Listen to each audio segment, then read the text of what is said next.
Chosen heir. Lysara Rathmore had always been told that the war ended long ago, that the monsters in the woods were nothing but legend. But when the howling turned to words, when the torches in the village square shattered, she felt the past rise again. The scent of pine and blood thickened. The ground trembled beneath her feet. And then he stepped forward golden-eyed, broad-shouldered, his presence overwhelming. "You carry the blood of a traitor," he murmured, "and I have come to see if you are worthy of redemption or ruin." Chapter 1. The Shattering of Illusions. The village of Oakhaven had always felt safe, nestled as it was between the whispering pines of the Elderwood and the gentle lapping of Silverstream Lake.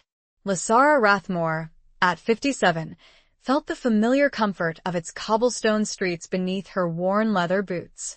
The scent of wood smoke and baking bread, a constant in her life, usually soothed the persistent ache in her heart, a remnant of a grief she'd carried for 30 years, the loss of her husband, Thomas, to a sudden illness.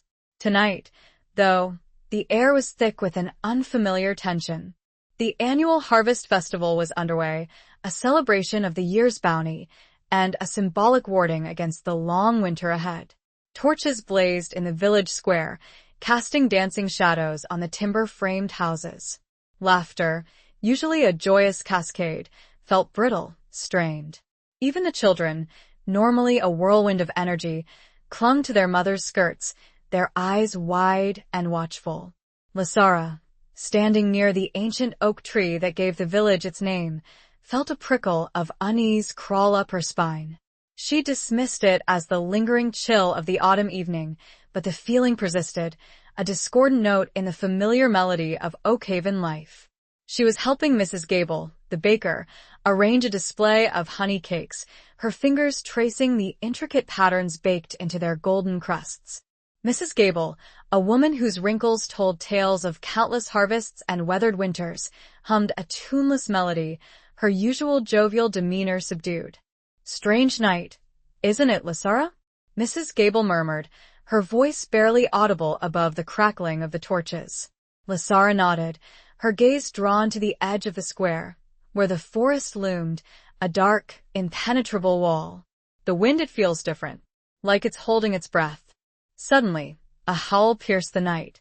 It wasn't the mournful cry of a distant dog, but something deeper, wilder, a sound that resonated in the very bones.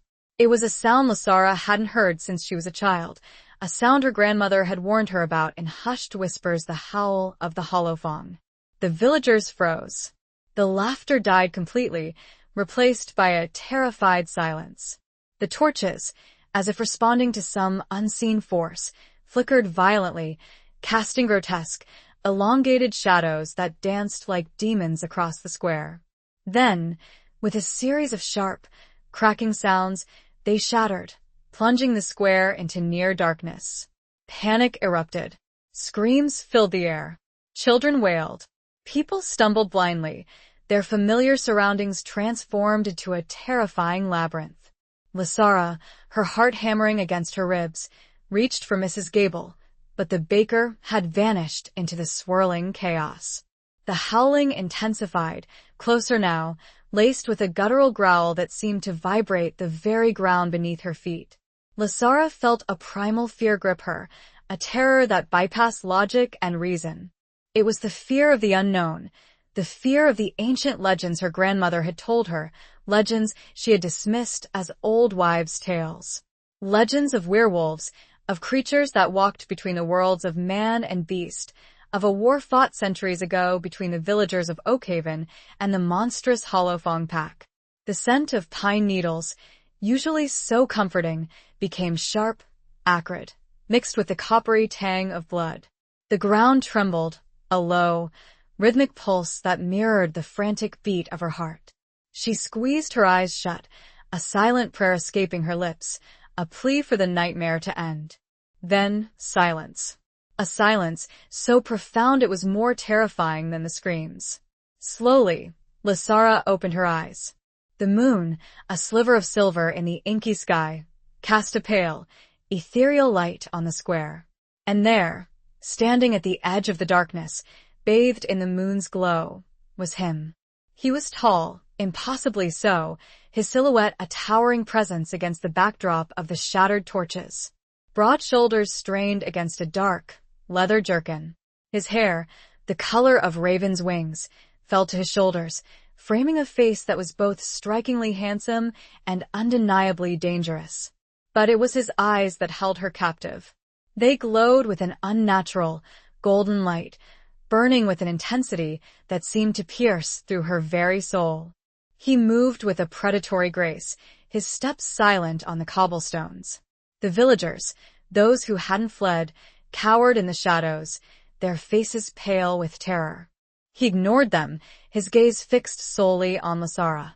He stopped a few feet from her, the air between them crackling with an unseen energy. The scent of pine and blood intensified, almost overwhelming her senses.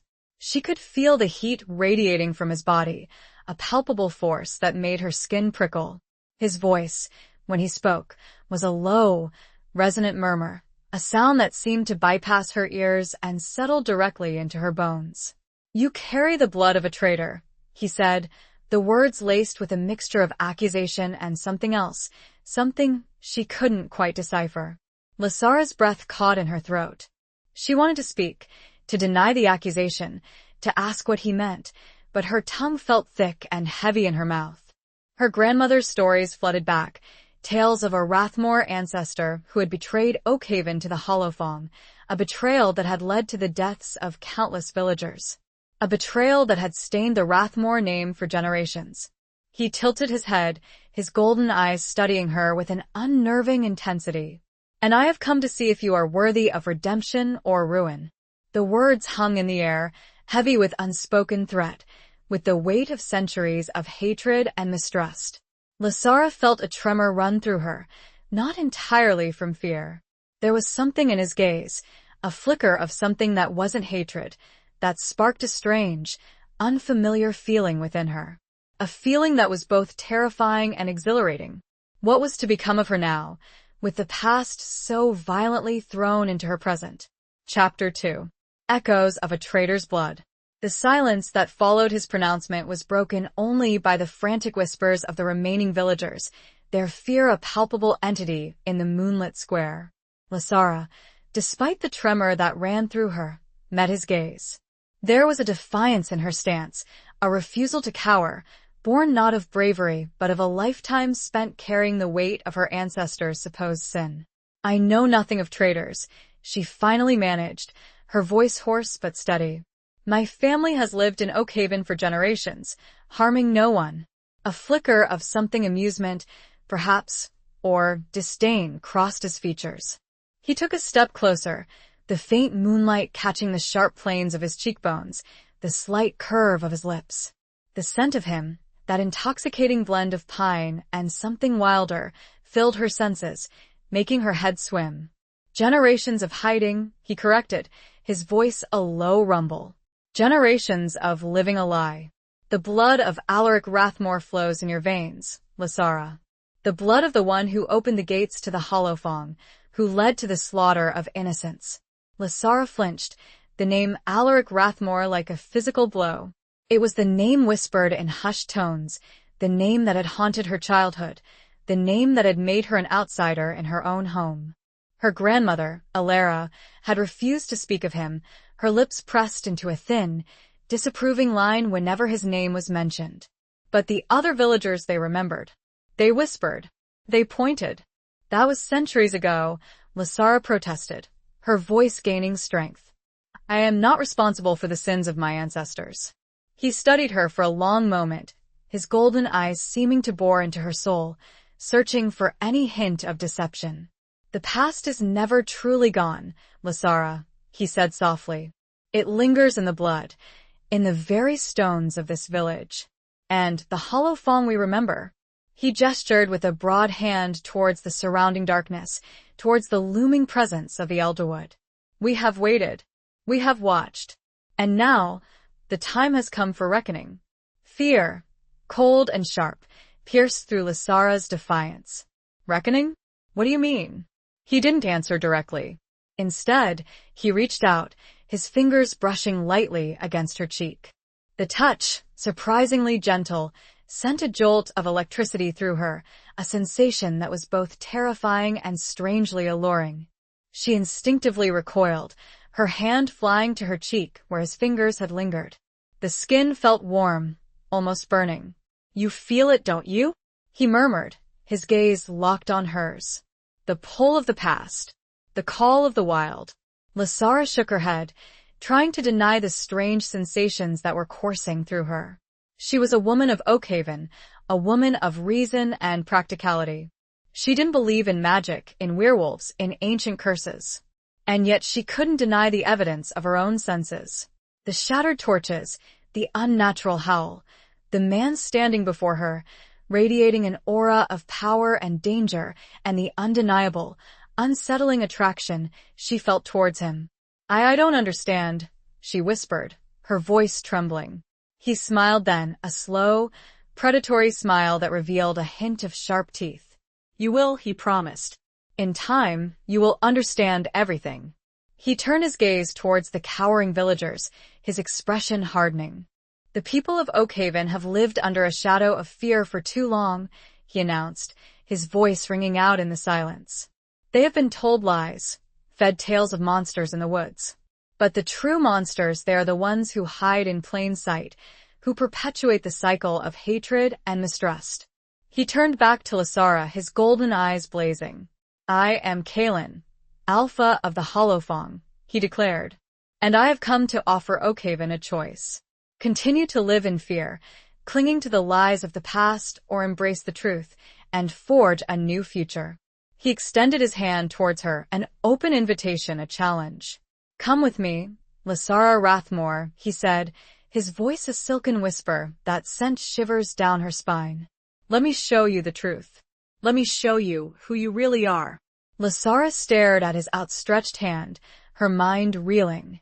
Every instinct screamed at her to run, to hide, to seek the safety of her familiar life. But another part of her, a part she had long suppressed, a part that yearned for something more, for something wild and free, urged her to accept. The weight of her ancestors' legacy, the whispers, the feared, all culminated in this moment. A choice. A terrifying, exhilarating choice. What would she do? And what secrets did Kalen, this imposing, dangerous man, truly hold? Chapter 3. The Wolf at the Doorstep. Her hand trembled as she reached out, not quite touching his, hovering in the space between them. The air crackled with an unspoken energy, a tension that was both terrifying and exhilarating. The villagers watched, silent and still, their faces pale masks in the moonlight. Lasara could feel their fear, their judgment, their silent pleas for her to refuse. But she couldn't. Something in Kalen's eyes, a flicker of vulnerability beneath the predatory intensity, drew her in. It wasn't just the pull of the unknown, the allure of the forbidden, it was a deeper connection, a sense of recognition that resonated in the very core of her being. "Why me?" she whispered, her voice barely audible above the rustling of the wind through the trees. "Why not someone else?" Kalen's hand remained outstretched, unwavering. "Because you are different, Lasara," he said softly. "You carry the blood of Alaric, yes, but you also carry the strength of Alara, your grandmother. The strength to question, to challenge, to break the cycle." The mention of her grandmother, a woman she had loved and admired, sent a pang of grief through her. Alara had been a pillar of strength, a woman who had faced adversity with unwavering courage. But she had also carried secrets that Lasara was only now beginning to understand. "My grandmother, she never spoke of the Holophong," Lasara said, her voice laced with confusion. "She warned me about the woods, about the dangers that lurked there, but she never said this." Kalen lowered his hand slightly, his golden eyes softening. "She protected you," he said. "She shielded you from the truth, hoping to spare you the pain of the past. But the past, it has a way of catching up with us." He stepped back, giving her space, allowing her to breathe. "I will not force you, Lasara," he said, his voice firm but gentle. "The choice is yours. But know this, the truth is waiting, and it will set you free." He turned and began to walk towards the edge of the square, towards the darkness of the Elderwood. He moved with a fluid grace, his body a symphony of controlled power. Lysara watched him go, her mind a whirlwind of conflicting emotions. Fear warred with curiosity, doubt with a strange, undeniable longing. She thought of her life in Oakhaven, a life of quiet routine, of familiar faces and predictable days. A life that had been comfortable, safe, but also, in many ways, empty. The loss of Thomas had left a void in her heart, a void that no amount of honey cakes or village festivals could fill. And now, this impossible, terrifying, exhilarating possibility, she glanced back at the villagers, their faces etched with fear and uncertainty. They were waiting for her to make a decision, to reject the wolf, to reaffirm their shared belief in the old ways. But Lysara knew, deep down, that she couldn't go back. She couldn't pretend that nothing had happened, that the world she knew was still the same. With a sudden, decisive movement, she took a step forward, then another, following Kaelin towards the darkness. The villagers gasped, a collective intake of breath that echoed in the silence. Mrs. Gable, who had reappeared from the shadows, reached out a trembling hand, her eyes filled with a mixture of fear and, was it pity? Lysara didn't stop. She walked faster, her boots crunching on the fallen leaves that littered the edge of the square. The scent of pine and blood intensified, drawing her deeper into the shadows. She could feel Kaelin's presence ahead of her, a warm, magnetic force that pulled her forward. As she reached the edge of the woods, Kaelin turned, his golden eyes meeting hers. He didn't speak, but a faint smile played on his lips, a smile that was both welcoming and knowing. He held out his hand again, and this time, without hesitation, Lysara took it. His fingers closed around hers, strong and warm, sending a jolt of energy through her body. The touch was different this time, no longer tentative, but possessive, a silent claim. He pulled her gently into the darkness, into the embrace of the Elderwood. The trees loomed above them, their branches intertwined, forming a dense canopy that blocked out the moonlight. The air was cooler here, thick with the scent of damp earth and decaying leaves. The sounds of the village, the whispers, the cries, faded behind them, replaced by the rustling of the wind and the hooting of an owl. Lysara felt a moment of panic, a sudden urge to turn back, to flee the unknown. But Kaelin's grip on her hand tightened, reassuring, grounding. He led her along a narrow path, his steps sure and confident, even in the darkness. "Where are we going?" Lysara asked, her voice trembling slightly. "To my home," Kaelin replied, his voice a low murmur in the darkness. "To Holofong." The name sent a shiver down her spine, but it was no longer a shiver of pure fear. There was something else mixed in, something that felt strangely like anticipation. She had crossed a threshold, stepped into a world she never knew existed. And as she walked deeper into the woods, hand in hand with the wolf, she knew that her life would never be the same. But was she walking towards safety, or deeper into the heart of danger itself? The forest held its breath, waiting to reveal its secrets. Chapter 4. A pact forged in moonlight. The journey through the Elderwood was a blur of shadows and whispers. The path, barely visible in the darkness, wound through ancient trees, their gnarled branches reaching out like skeletal fingers. Lysara stumbled occasionally, her boots catching on roots and stones, but Kaelin's grip remained firm, guiding her, supporting her. He moved with an effortless grace, as if he were part of the forest itself, his senses attuned to every rustle of leaves, every snap of a twig. Lysara, despite her fear, found herself increasingly captivated by him. She studied his profile in the faint moonlight that filtered through the canopy, the strong line of his jaw, the curve of his lips, the intensity of his golden eyes. He was a creature of contradictions, both terrifying and beautiful, wild and controlled. She wanted to ask him 1,000 questions, to understand the secrets that swirled around him, to unravel the mystery of the Holofong and her own connection to them. But she held her tongue, sensing that this was not the time for questions, that the forest itself was listening, waiting. After what seemed like hours, they emerged into a clearing. The moon, now higher in the sky, bathed the space in a silvery light, revealing a scene that took Lysara's breath away. Before her stood a cluster of dwellings, not the crude huts she had imagined, but structures of surprising beauty and craftsmanship. They were built of wood and stone, seamlessly integrated into the surrounding forest, as if they had grown organically from the earth itself. Warm light spilled from the windows, casting a golden glow on the clearing. The air was filled with the scent of wood smoke and roasting meat, a surprisingly comforting aroma that eased some of her apprehension. But it was the people, the werewolves, that truly captured her attention. They were not the monstrous figures of legend, but men and women of striking appearance, their features sharp and defined, their eyes glowing with the same golden light as Kaelin's. They moved with a fluid grace, their bodies strong and lean, their expressions a mixture of curiosity, and was it respect?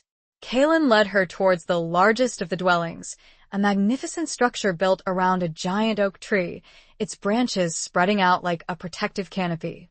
As they approached, the werewolves gathered, their eyes fixed on Lysara, their silence more profound than any spoken greeting. An elderly woman, her hair as white as snow, her eyes still glowing with that golden light, stepped forward. She was dressed in simple but elegant robes, a silver pendant in the shape of a wolf's head hanging around her neck. "Kaelin," she said, her voice surprisingly gentle, "you have brought her." Kaelin nodded, his gaze shifting to Lysara. "This is Lysara Rathmore," he said, his voice filled with a quiet pride. "The descendant of Alaric and Alara." The woman's eyes widened slightly, her gaze sweeping over Lysara, taking in every detail. "Welcome, Lysara," she said, her voice filled with a warmth that surprised Lysara. "I am Lyra, elder of the Hollowfang. We have been expecting you." Lysara, still reeling from the shock of her surroundings, managed a shaky curtsy. It is an honor to meet you, Elder Lyra," she said, her voice barely a whisper. Lyra smiled, a gentle, understanding smile that eased some of Lysara's tension. "Come," she said, gesturing towards the dwelling. "You must be tired and hungry. We have much to discuss." She led Lysara inside, Kaelin following close behind. The interior of the dwelling was even more impressive than the exterior. The walls were adorned with intricate carvings, depicting scenes of wolves and forests, of battles and hunts. A large fireplace dominated one wall, a fire crackling merrily within, casting a warm glow on the room. The air was filled with the scent of herbs and spices, a comforting aroma that reminded Lysara of her own kitchen. Lyra gestured towards a long, wooden table, laden with food. "Please sit," she said. "Eat. We will talk."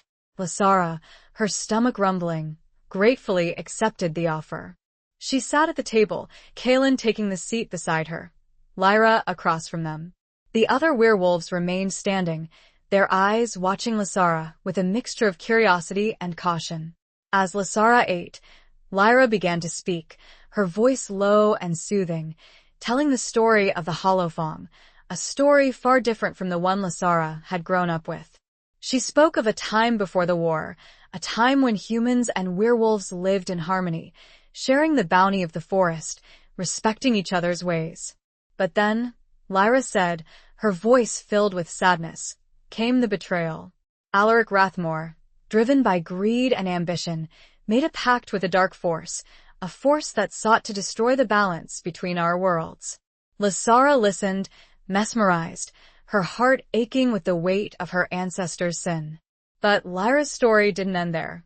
She spoke of Alara, Lysara's grandmother, a woman who had refused to accept the hatred and violence, a woman who had secretly worked to heal the rift between the humans and the werewolves. "Alara was one of us, Lysara," Lyra said, her eyes locking with Lysara's. "She carried the wolf's blood, though she never shifted. She was a bridge between our worlds, a beacon of hope in a time of darkness." Lysara's breath caught in her throat. Her grandmother a werewolf? It was impossible, and yet it explained so much. The secrets, the silences, the strange connection she had always felt to the forest. And you, Lysara, Lyra continued, her voice gentle but firm, you carry her legacy. You have the power to finish what she started, to finally heal the wounds of the past. She reached across the table and took Lysara's hand, her touch warm and reassuring. We believe that you are the key, Lysara, she said. The key to ending the centuries of conflict, to forging a new future for both our peoples. Kaelin spoke then, for the first time since they arrived.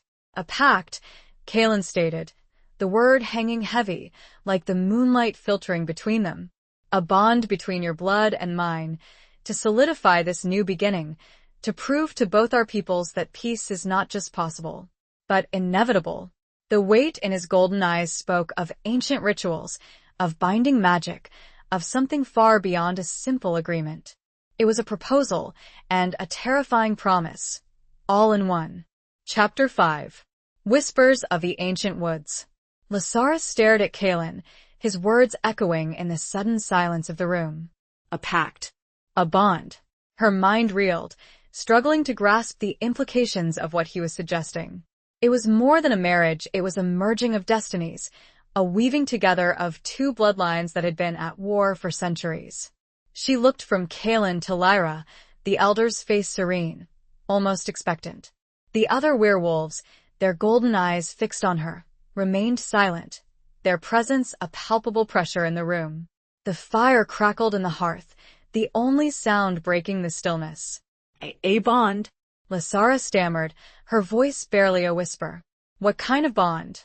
Kaelin leaned forward, his gaze intense, his voice a low rumble that seemed to vibrate in her very bones. A soul bond, Lysara, he said. An ancient ritual, binding us together on a level deeper than blood, deeper than any human marriage. It is the only way to truly unite our peoples, to prove that the hatred of the past is truly over. Lysara's heart hammered against her ribs. A soul bond. The words were both terrifying and strangely alluring. She had read about such things in ancient texts, dismissed them as folklore, as romantic fantasies. But here, in this hidden world of werewolves and ancient magic, they were real. And they were being offered to her. She thought of her life in Oakhaven, her quiet, predictable existence. She thought of Thomas, her late husband, the love they had shared, the life they had built together. Could she truly abandon all of that, embrace this wild, unknown future? Could she bind herself to this man, this wolf, who was both a stranger and yet felt strangely familiar? I don't know, she whispered, her voice trembling. It's too much. Too fast. Lyra reached across the table and took Lysara's hand, her touch warm and reassuring. We understand your hesitation, Lysara, she said gently. This is not a decision to be taken lightly. But we believe that you are the one who can heal the rift, who can bring peace to our peoples. She gestured towards the window, towards the moonlit forest that surrounded them. The woods whisper your name, Lysara, she said. They call to you. They recognize you as one of their own. Lysara followed her gaze, her eyes drawn to the ancient trees, their branches swaying gently in the night breeze.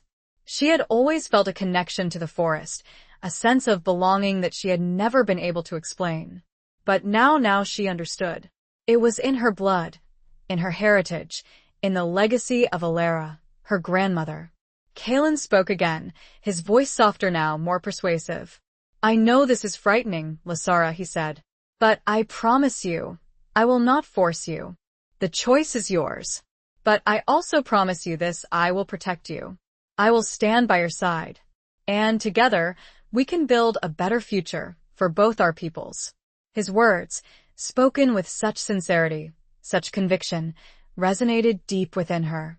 She looked into his golden eyes, saw the vulnerability beneath the strength, the hope beneath the weariness of centuries of conflict. And she saw something else, something that made her heart ache with a longing she had thought long buried. She saw love, or the potential for it at least, a spark, waiting to be ignited. She took a deep breath, the scent of pine and wood smoke filling her lungs, calming her racing heart. She looked at Lyra, at the expectant faces of the werewolves, at Kaelin, his gaze unwavering. And she knew what she had to do. "I will need time," she said, her voice stronger now, more certain. "Time to understand, to adjust. Time to see if this bond is truly meant to be."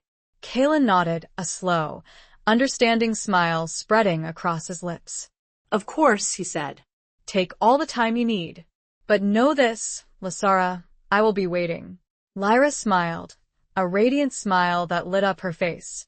"We will prepare," she said. "We will show you our ways, our customs, our history. And we will allow you to explore your own connection to the wolf, to the magic that flows within you." She rose from the table, the other werewolves following suit. "Come," she said to Lysara. "Let us show you to your chambers. You must be weary from your journey." Lysara followed Lyra out of the main hall, Kaelin walking beside her, his presence a comforting warmth in the unfamiliar surroundings. They led her to a smaller dwelling, built of smooth, polished wood, nestled amongst the trees. The interior was simple but elegant, a comfortable bed, a small fireplace, a window looking out onto the moonlit forest. "Rest, Lysara," Lyra said, her voice gentle.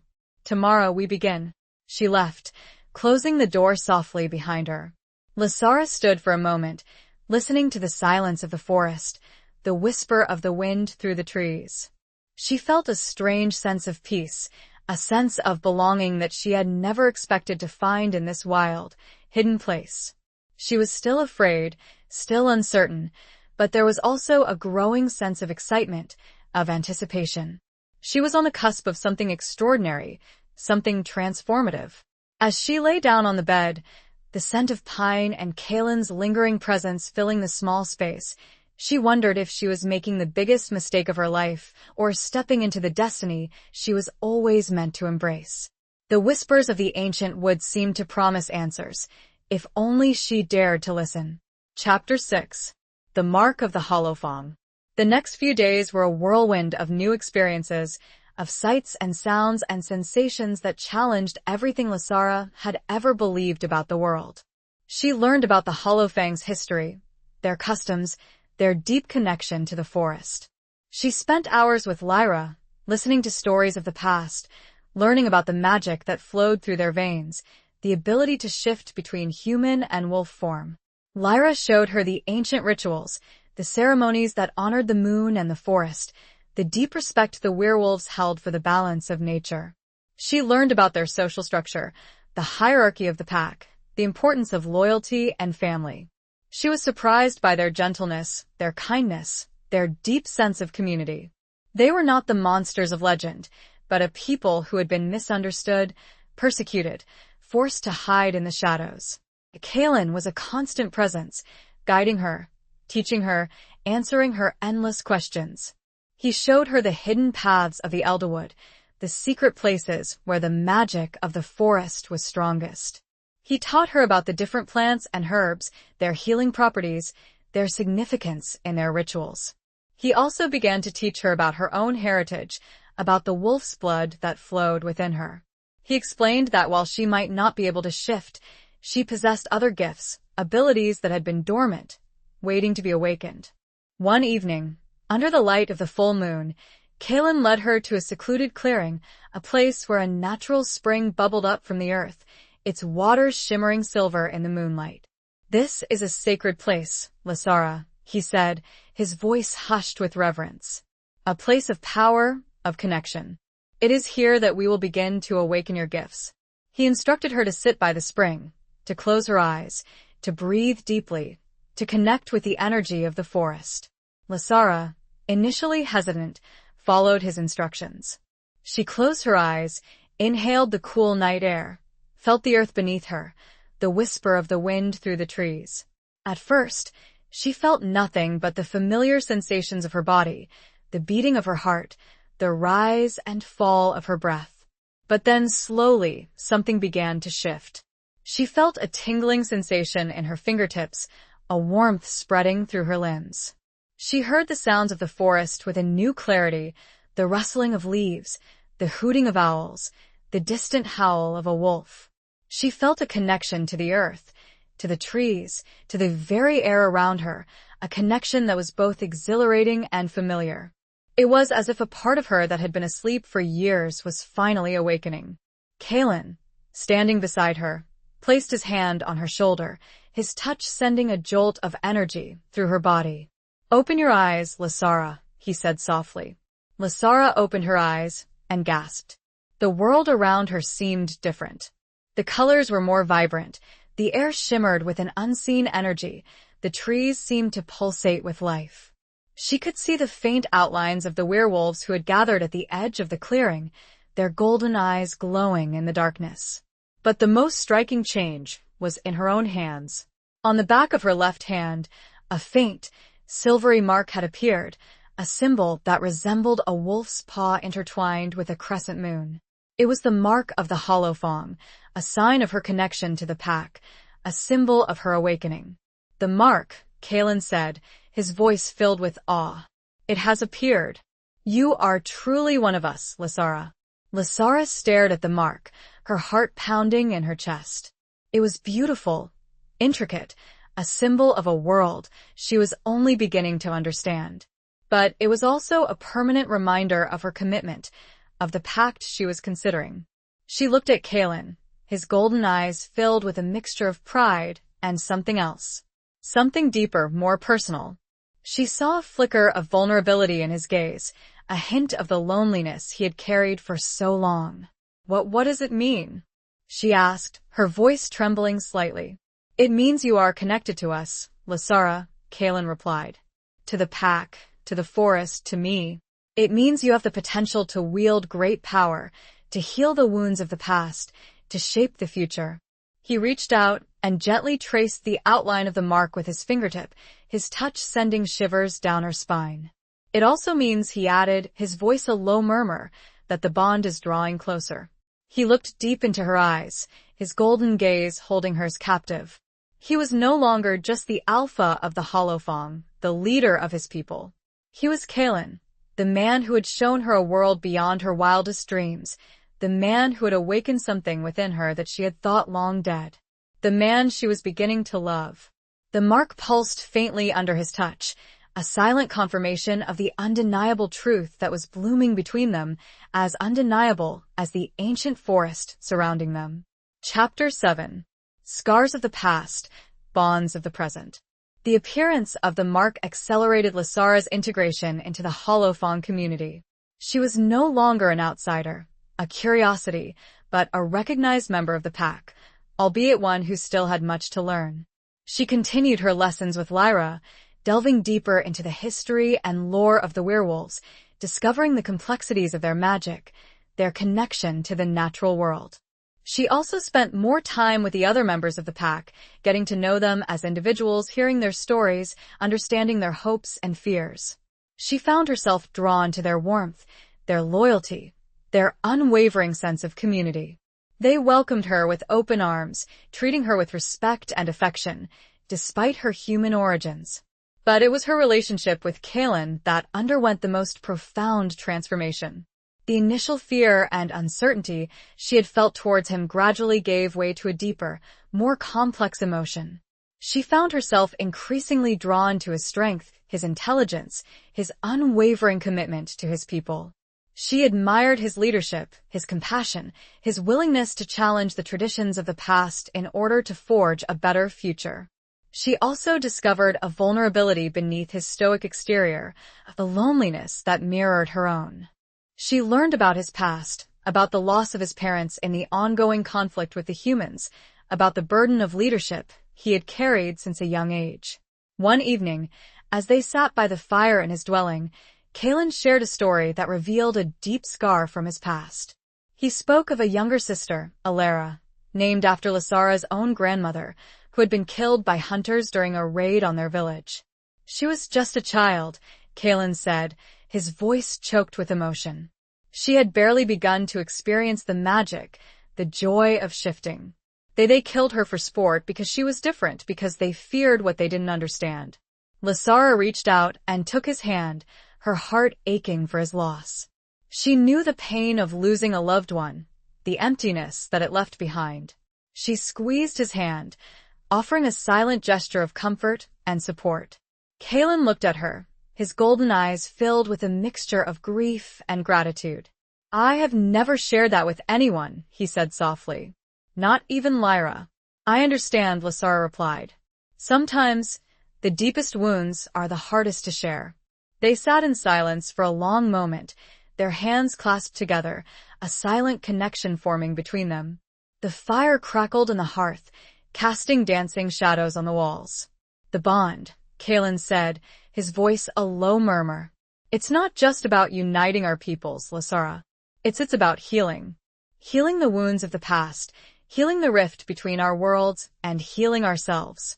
He looked at her, his gaze intense, his voice filled with a raw emotion that took her breath away. "I see in you, Lasara, a strength, a compassion, a willingness to embrace the unknown. You give me hope. Hope for a future I had never dared to dream of." Lasara's heart ached with a longing she had thought long buried. She saw in Kalen a kindred spirit, a man who had suffered, who had endured, who was still willing to fight for a better world. She saw a man she could love. I feel it too, Kalen," she whispered, her voice trembling. "The connection. The hope." He leaned closer, his gaze locked on hers.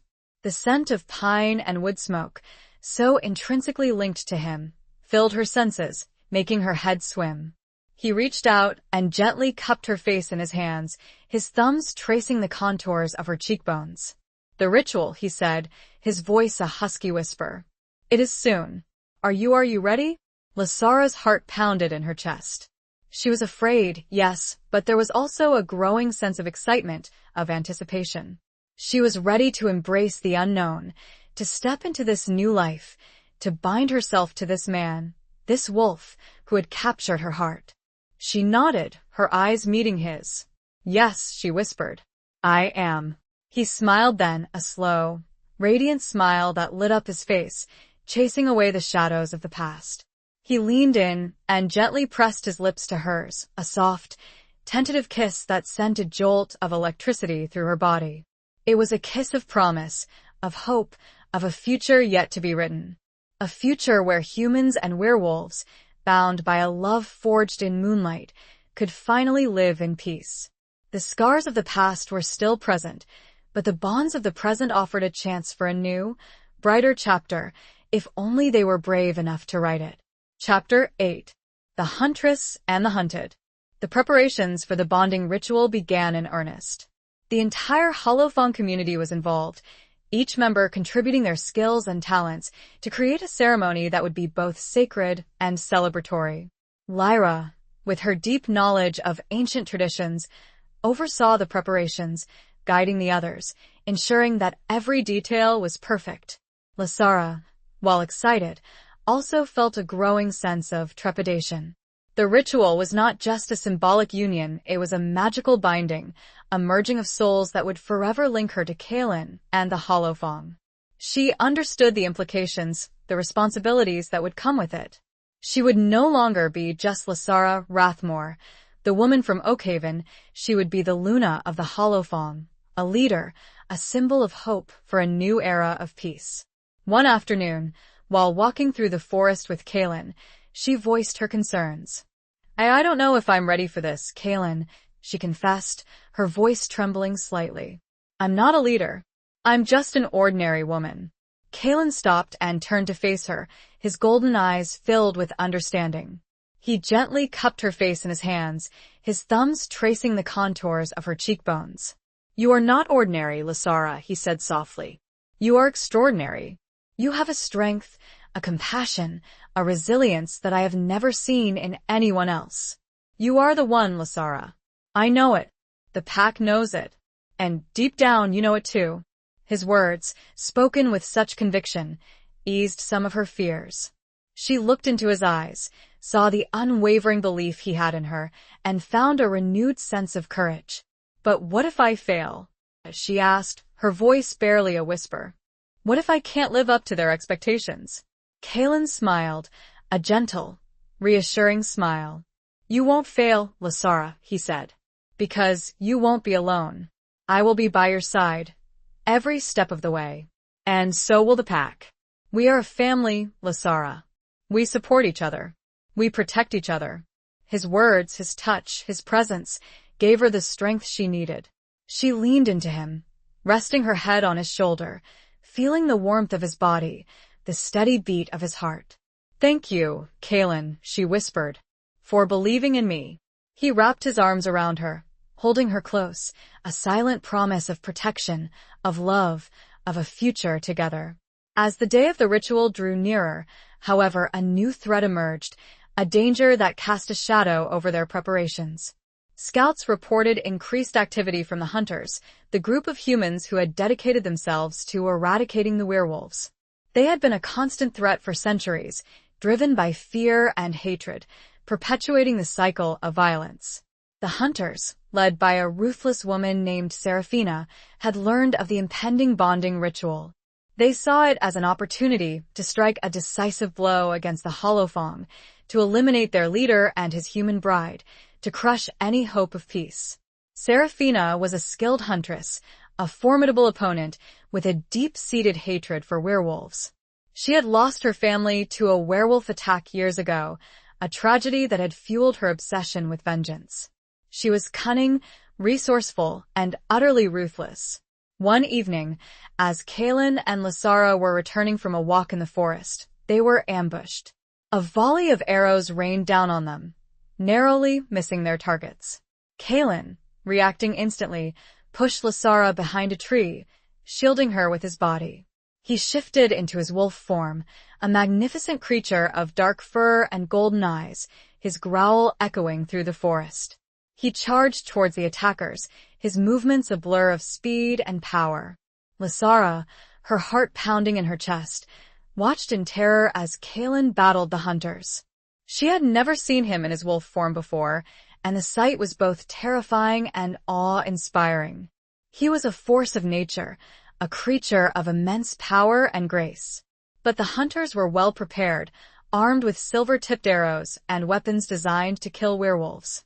They fought with a ferocity born of hatred and desperation.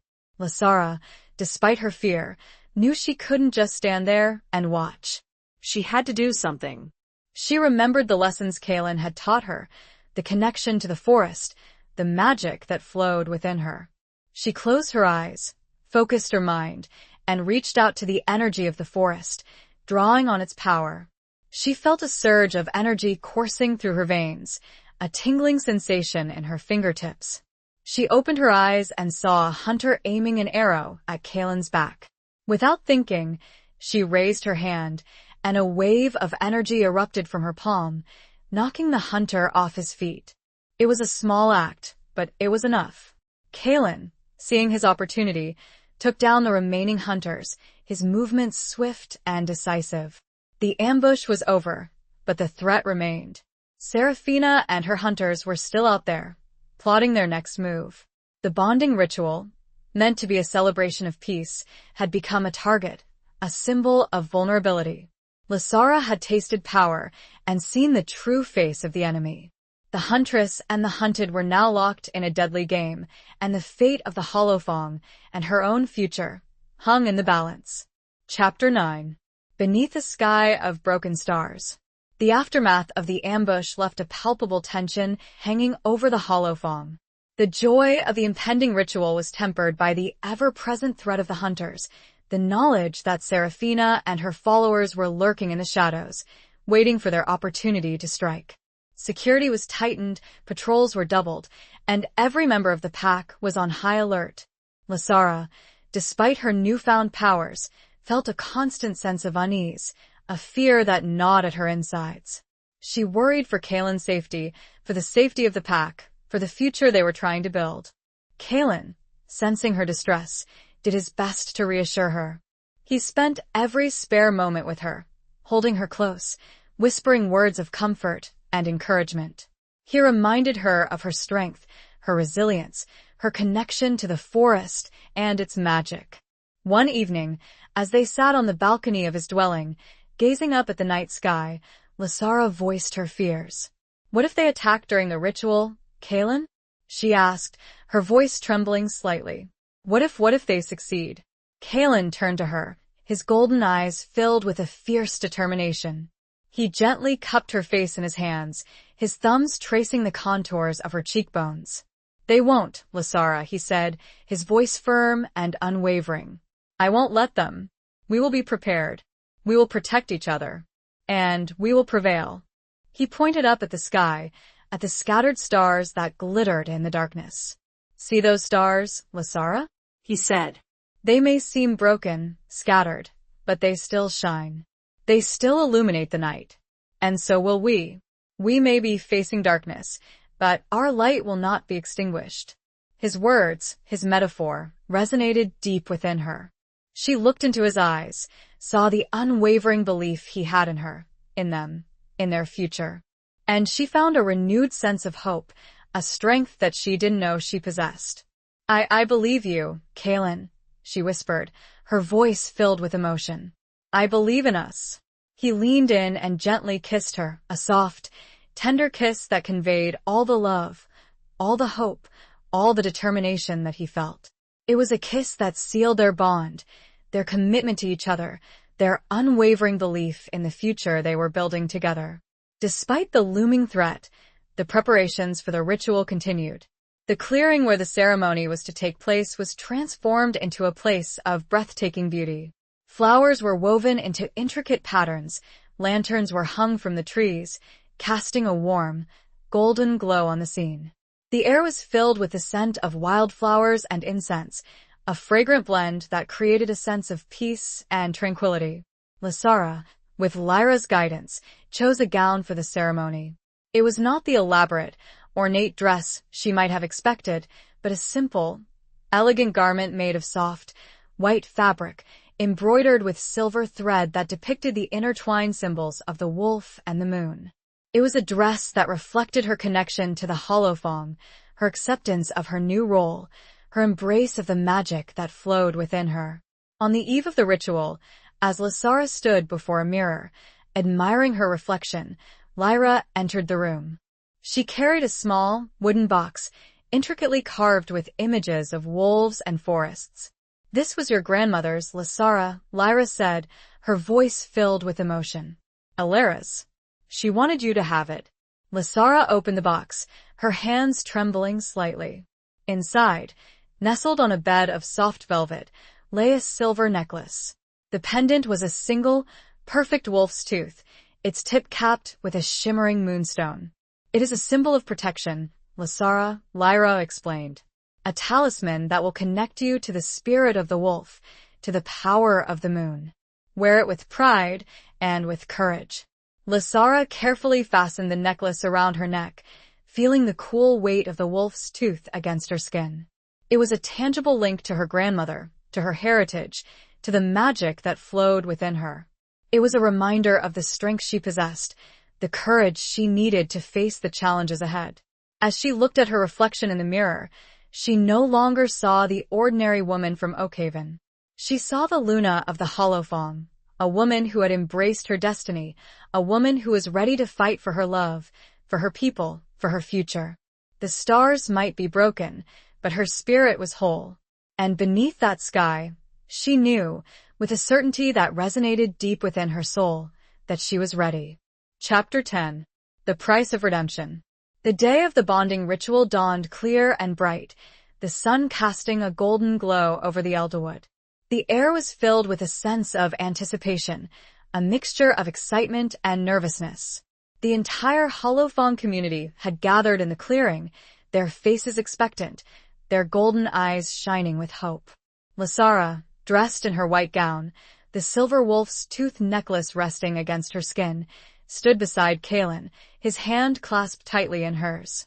He was dressed in ceremonial robes of dark leather, embroidered with silver thread, his golden eyes reflecting the sunlight. Lyra, standing before them, began the ceremony. Her voice, amplified by the magic of the forest, resonated through the clearing, invoking the ancient spirits, calling upon the power of the moon and the earth to witness and bless the union. The ritual was a series of intricate steps, each one imbued with deep meaning and symbolism. They exchanged vows, promises of love, loyalty, and protection, their voices echoing through the silent forest. They drank from a shared chalice, a mixture of wine and herbs, symbolizing the merging of their bloodlines, the blending of their souls. As the final stage of the ritual approached, Lyra presented them with 2 silver rings, intricately carved with the intertwined symbols of the wolf and the moon. These were not ordinary rings, but conduits of magic, channels for the soul bond that would forever link them together. Kaelin took Lysara's hand, his touch gentle but firm. He looked into her eyes, his golden gaze filled with a love that transcended words. He slipped the ring onto her finger, the silver cool against her skin. "With this ring," he said, his voice resonant with emotion, "I bind my soul to yours, Lysara. I offer you my love, my loyalty, my protection, for all eternity." Lysara, her heart overflowing with love, took the other ring and slipped it onto Kaelin's finger. "With this ring," she replied, her voice trembling slightly, "I bind my soul to yours, Kaelin. I offer you my love, my loyalty, my strength, for all eternity." As the rings settled onto their fingers, a surge of energy erupted, a wave of power that washed over them, binding them together on a level deeper than any physical connection. Lysara felt a warmth spreading through her body, a tingling sensation in her fingertips, a sense of completeness that she had never experienced before. She looked at Kaelin and saw the same feeling reflected in his eyes. They were no longer 2 separate individuals, but 2 halves of a whole, their souls intertwined, their destinies forever linked. But their moment of joy was shattered by a sudden, terrifying sound. A war horn blared in the distance, followed by the shouts of men, the clash of steel. The hunters had arrived. Seraphina, leading her followers, had chosen the most vulnerable moment, the height of the ceremony, to launch her attack. She had bypassed the outer patrols, using a secret path known only to a few, a path that had been revealed to her by a traitor within the Hollow Fong. Panic erupted in the clearing. The werewolves, caught off guard, scrambled to defend themselves, shifting into their wolf forms, their growls echoing through the forest. Kaelin, his face a mask of fury, drew his sword, a blade of polished steel that shimmered in the sunlight. "Protect Lysara," he roared, his voice filled with command. "Take her to safety." But Lysara refused to be protected. She had come too far, embraced too much, to hide in the shadows. She stood her ground, her hand reaching for the silver wolf's tooth necklace, drawing on the power that flowed within her. "I will fight beside you, Kaelin," she declared, her voice firm and unwavering. "I am the Luna of the Hollow Fong, and I will not cower before our enemies." The battle that ensued was fierce and brutal. The werewolves, fueled by their rage and their determination to protect their home, fought with the ferocity of their ancestors. Kaelin, a whirlwind of steel and fury, cut down hunter after hunter, his movements swift and deadly. Lysara, using her newfound powers, fought alongside him. She channeled the energy of the forest, summoning gusts of wind to knock her opponents off their feet, creating walls of thorns to block their advance. But the hunters were relentless, driven by their hatred and their fanaticism. They fought with a desperate courage, knowing that this was their chance to destroy the Hollow Fong once and for all. As the battle raged, Lysara saw Seraphina, her face contorted with rage, heading straight for Kaelin. She was armed with a silver-tipped spear, its point gleaming in the sunlight. Lysara knew that she had to act, that she had to protect the man she loved, the man she had bound her soul to. She ran towards Seraphina, her heart pounding in her chest, her mind focused on a single, desperate goal. She reached Seraphina just as the huntress lunged at Kaelin, her spear aimed at his heart. Lysara threw herself in front of Kaelin, shielding him with her body. The spear pierced her shoulder, the silver burning like fire, the pain excruciating. Lysara cried out, stumbling backward, but she held her ground, her gaze locked on Seraphina's. In that moment, something shifted within her. The pain, the fear, the desperation ignited a power she had never known she possessed. Her eyes glowed with an intense, golden light, and a wave of energy erupted from her body, throwing Seraphina backward, sending her crashing to the ground. The price of redemption had been paid, in blood and in pain. But in that agonizing moment, Lysara had not only saved Kaelin, but had fully embraced her power, her destiny. The question now was, would it be enough to save them all? Chapter 11. A Dance with Shadows. Lysara's cry of pain and the subsequent surge of power sent a ripple through the battlefield. The werewolves, seeing their Luna wounded but empowered, rallied with renewed ferocity. Kaelin, his face a mask of grief and rage, roared his fury and charged toward Seraphina, his movements a blur of speed and lethal intent. Seraphina, stunned by Lysara's unexpected display of power, struggled to her feet, her eyes wide with a mixture of fear and disbelief. She had underestimated the human woman, underestimated the power of the bond, underestimated the magic that flowed within the hollow fong. Kaelin reached her in seconds, his sword a whirlwind of steel. Seraphina parried his blows, her own weapon, a silver-plated sword, flashing in the sunlight. But she was no match for Kaelin's rage, his strength, his skill. He disarmed her with a swift, precise movement, his sword point hovering inches from her throat.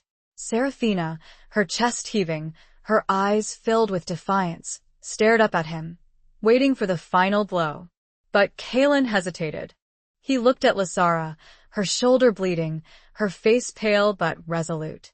He saw the pain in her eyes, but also the strength, the courage, the unwavering belief in the future they were trying to build. He lowered his sword. "This ends now, Seraphina," he said, his voice low and dangerous. "The cycle of violence stops here." Seraphina spat at his feet. "You are weak, wolf," she sneered. "You should kill me. You should avenge your kin." Kaelin shook his head. "Vengeance will not bring back those we have lost," he said. "It will only perpetuate the hatred, the fear, the violence. We choose a different path. A path of peace, of understanding, of healing." He turned to his pack, his voice ringing out through the clearing. "Take them prisoner," he commanded. "But do not harm them. We will show them a different way."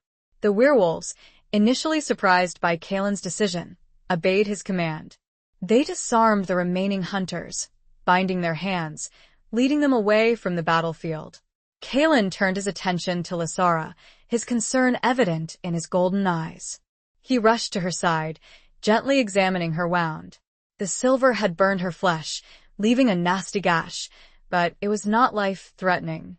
"Lyra," he called, his voice filled with urgency. "Attend to Lysara." Lyra, who had been tending to the other wounded, hurried to Lysara's side. She examined the wound, her face grave. "The silver has poisoned her," she said. "We need to cleanse the wound, draw out the toxin." They carried Lysara to Kaelin's dwelling, laying her gently on the bed. Lyra, using her knowledge of herbs and magic, began to treat the wound. She applied a poultice of healing herbs, chanting ancient words, drawing on the power of the forest to aid in the healing process. Kaelin sat beside Lysara, holding her hand, his gaze fixed on her face. He felt a mixture of guilt, relief, and overwhelming love. He had almost lost her, almost lost everything. I'm sorry, Kaelin," Lysara whispered, her voice weak. "I ruined the ritual." Kaelin shook his head, gently stroking her hair. "You saved my life, Lysara," he said. "You saved us all. You showed me the true meaning of courage, of sacrifice." He leaned in and gently kissed her forehead, his lips lingering on her skin. "Rest now," he said. "Heal. And know that I love you, more than words can say." Lysara closed her eyes, feeling the warmth of his love, the soothing power of Lyra's magic. She drifted into a fitful sleep, haunted by images of the battle, of Seraphina's hatred, of the pain in her shoulder. As she slept, Kaelin remained by her side, watching over her, guarding her. He knew that the fight was far from over. Seraphina and her hunters were still a threat, and the traitor who had revealed the secret path still lurked within the hollow fong. But he also knew that they had won a victory not just over their enemies, but over the hatred and violence that had plagued their world for centuries. They had chosen a different path, a path of peace, of understanding, of healing. And as he looked at Lasara, sleeping peacefully beside him, he knew that they would face the future together, united by their love, their bond, their unwavering belief in a better world. The dance with shadows had begun, and they would face the darkness, hand in hand, their hearts intertwined, their spirits strong. The path ahead was uncertain, but their love was a beacon, guiding them through the night. Chapter 12. The Unveiling of Secrets. Lasara's recovery was slow but steady. The silver poisoning had weakened her, leaving her drained and vulnerable. Lyra's healing magic, combined with Kaelin's unwavering care, gradually restored her strength, but the emotional scars of the battle lingered. She had nightmares, reliving the moment the spear pierced her shoulder, seeing Seraphina's hateful face, hearing the clash of steel and the cries of the wounded. Kaelin was a constant presence, comforting her, reassuring her, sharing his strength with her. He slept beside her, holding her close, chasing away the shadows that haunted her dreams. He told her stories of the forest, of the pack, of his own childhood, distracting her from the pain and the fear. As Lasara recovered, Kaelin focused his attention on two pressing matters, dealing with the captured hunters and uncovering the identity of the traitor within the Hollow Fong. The hunters were held in a secure location, guarded by the most trusted members of the pack. Kaelin, despite Seraphina's taunts and threats, refused to resort to violence or torture. He was determined to show them a different way, to prove that peace was possible. He spoke to them, not as their captor, but as a leader seeking understanding. He shared the history of the Hollow Fong, their suffering, their desire for a peaceful coexistence. He listened to their stories, their fears, their grievances. It was a slow, painstaking process, but gradually, some of the hunters began to question their beliefs, to see the werewolves not as monsters, but as individuals, as a people who had been wronged. The search for the traitor was more difficult. Suspicion fell on several members of the pack, those who had access to the secret path, those who had shown signs of discontent or resentment in the past. Kaelin, with Lyra's help, investigated each lead, carefully examining the evidence, questioning witnesses, searching for any clue that would reveal the traitor's identity. One evening, as Lasara was sitting by the fire in Kaelin's dwelling, recovering her strength, Lyra entered the room, her face grave. "We have found him, Kaelin," she said, her voice low and filled with sadness. "The traitor, it is Bran."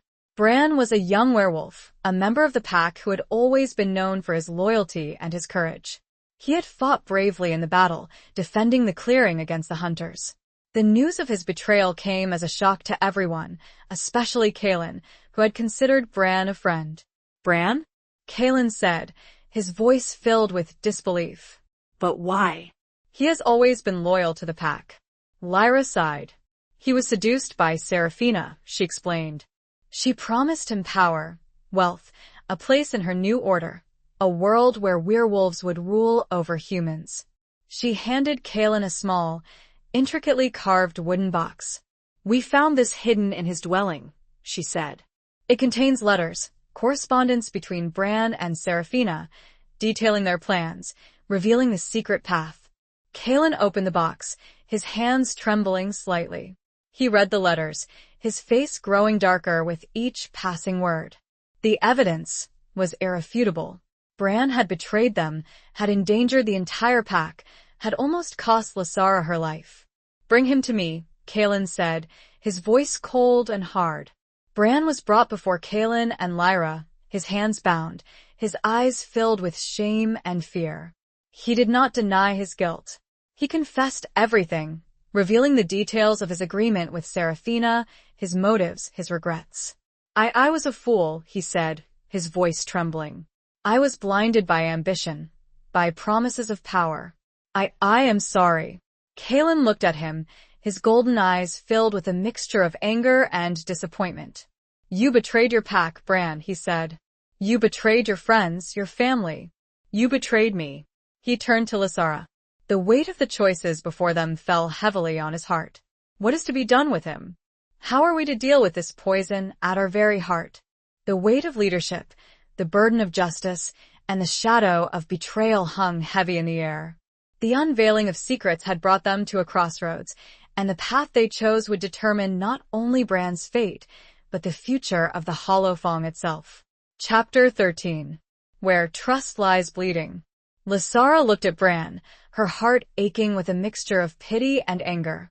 She had seen the devastation that betrayal could cause, the wounds it could inflict, both physical and emotional.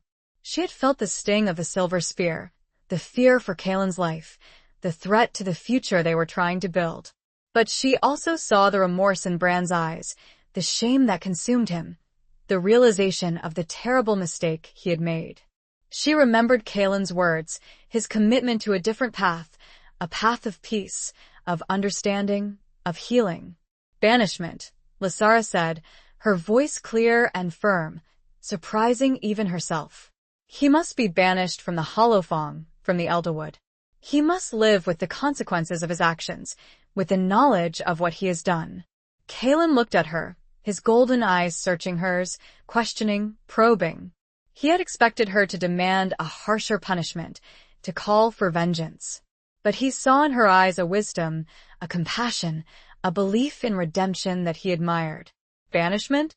Kaelin said, his voice thoughtful. It is a harsh sentence, Lysara. To be cut off from the pack, from one's family, from one's home, it is a fate worse than death for a werewolf. But it is not death, Lysara replied. It is a chance for him to reflect on his actions, to learn from his mistakes, to perhaps, one day, find redemption. We cannot condone his betrayal, but we can also offer him a glimmer of hope, a chance to rebuild his life, to find a new path. Lyra nodded in agreement. Lysara is right, Kaelin, she said. Banishment is the appropriate punishment. It is a just sentence, but it is also a merciful one. It reflects the values we are trying to uphold, the future we are trying to create. Kaelin turned to Bran, his expression still grave, but his voice softening slightly. Bran, he said, you have betrayed your pack, your friends, your family. You have caused great harm, endangered lives, threatened our future. The traditional punishment for such a crime is death. He paused, letting his words sink in. Bran, his head bowed, his body trembling, waited for the inevitable. But, Kaelin continued, we choose a different path. We believe in redemption, in the possibility of change, in the power of forgiveness. Therefore, you are banished from the Holophong, from the Elderwood. You are forbidden to ever return, to ever contact any member of the pack again. He looked at Bran, his golden eyes filled with a mixture of sadness and hope. Go, he said. Live with your choices.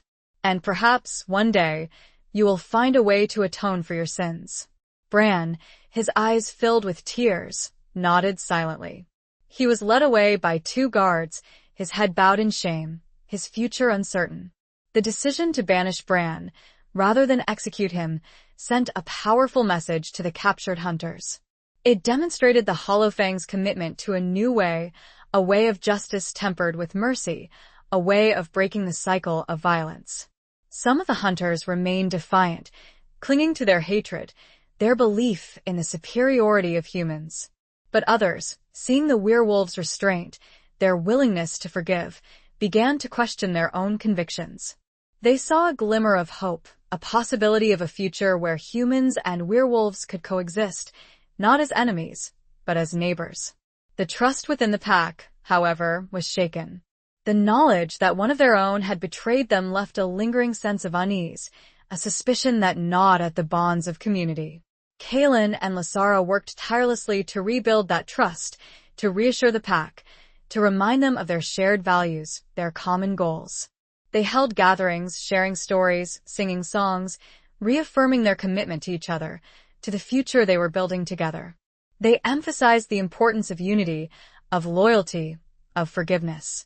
It was a slow, difficult process, but gradually, the wounds began to heal. The trust, though scarred, began to mend. The pack, drawing strength from their shared experiences, from their love for each other, from their belief in a better future, emerged stronger, more united than ever. Where trust lay bleeding, new bonds were forged, stronger and more resilient than before. The path to healing was long, but they were walking it together, guided by the light of hope and the promise of a new dawn. Chapter 14. The Heart's Reckoning. With Bran banished and the immediate threat of the hunters diminished, a fragile peace settled over the Hollow Fong. The focus shifted back to the bonding ritual, the interrupted ceremony that represented the hope for a new future. Kaelin and Lysara, though still recovering from the physical and emotional wounds of the battle, were determined to complete the ritual, to solidify their union, to reaffirm their commitment to each other and to their people. However, a subtle distance had grown between them. The shared trauma, the weight of leadership, and the lingering effects of Lysara's injury had created a quiet space, a hesitation that hadn't been there before. The easy intimacy they had shared was now tinged with a cautiousness, a vulnerability that both felt but neither could fully articulate. One evening, as they sat by the fire in Kaelin's dwelling, Lysara attempted to bridge the gap. "Kaelin," she said softly, "we need to talk." Kaelin looked at her, his golden eyes clouded with a mixture of concern, and was it sadness? "About what, Lysara?" "About us," she replied, her voice trembling slightly. "About the ritual. About everything." He sighed, running a hand through his dark hair. "I know things have been difficult," he said. "The attack, the betrayal, your injury, it has all taken a toll." "It's more than that, Kaelin," Lysara said. "I feel a distance between us.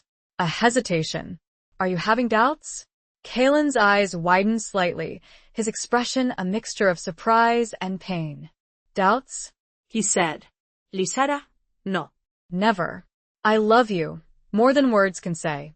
You are my life, my future, my Luna." "But," Lysara prompted, sensing a reservation in his voice. He hesitated, struggling to find the right words. "It's the bond, Lysara," he finally said. "It's a powerful magic, a merging of souls. It changes things. And I worry that I'm not worthy, that I'm not the man you deserve." Lysara reached out and took his hand, her touch gentle but firm. "Kaelin," she said, "you are more than worthy. You are strong, compassionate, courageous. You are a leader, a protector, a lover. You are everything I have ever wanted, everything I have ever needed." She looked into his eyes, her gaze unwavering. "The bond doesn't change who we are, Kaelin," she said. "It enhances it. It strengthens it. It binds us together, yes, but it also frees us.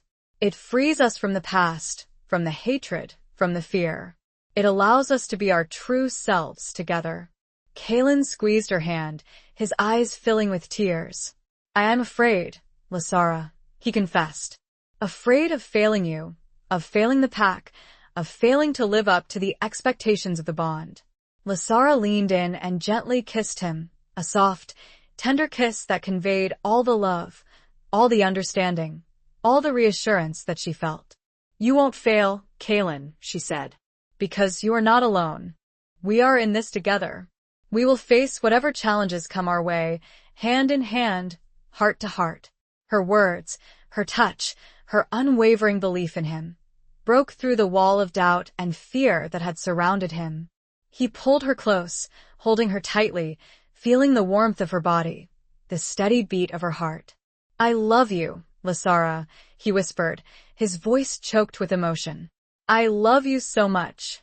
"And I love you, Kaelin," she replied, her voice filled with a love that was stronger, deeper, more resilient than ever before. The distance between them dissolved, replaced by a renewed intimacy, a deeper understanding, a stronger bond. They had faced their fears, their doubts, their vulnerabilities, and emerged stronger, more united. They decided to proceed with the bonding ritual, not as a grand, public ceremony, but as a private, intimate affair, witnessed only by Lyra and a few trusted members of the pack. They returned to the sacred clearing, under the light of the full moon, and completed the ritual, exchanging vows, sharing their souls, binding themselves together for all eternity. This time, there were no interruptions, no threats, no fears. Only love, only hope, only the promise of a future together. The heart's reckoning had been made, and the love that had bloomed between them, tested by fire and forged in adversity, shone brighter than ever before. The path ahead was still uncertain, but they were ready to face it, together, their hearts intertwined, their spirits strong, their love a beacon guiding them through the night. Chapter 15. Flames of Rebellion. The renewed bonding ritual, though intimate and powerful, did not magically erase all the challenges facing the Hollow Fong. Seraphina and her remaining hunters, though imprisoned, were still a potential threat. Their hatred for werewolves ran deep, and their desire for vengeance remained undiminished. More concerning was the growing unrest among some of the younger members of the pack. These young werewolves, inspired by Bran's initial defiance and fueled by a lingering resentment towards humans, began to question Kalen's leadership. They saw his commitment to peace as weakness, his willingness to forgive as a betrayal of their heritage. They yearned for a return to the old ways, a time when werewolves were feared and respected, a time when they ruled the forest without compromise. This unrest manifested in subtle ways at first: whispers in the shadows, defiant glances, a reluctance to follow orders. But gradually, it grew bolder, more overt. A small group of young werewolves, led by a charismatic but reckless individual named Rorik, began to openly challenge Kalen's authority, advocating for a more aggressive stance towards the humans, return to the dominance they believed was their birthright. Kalen, aware of the growing dissent, tried to address it with patience and understanding. He held meetings with the young werewolves, listening to their concerns, explaining his vision for the future, emphasizing the importance of unity and peace. He reminded them of the horrors of the past, the endless cycle of violence, the suffering it had caused on both sides.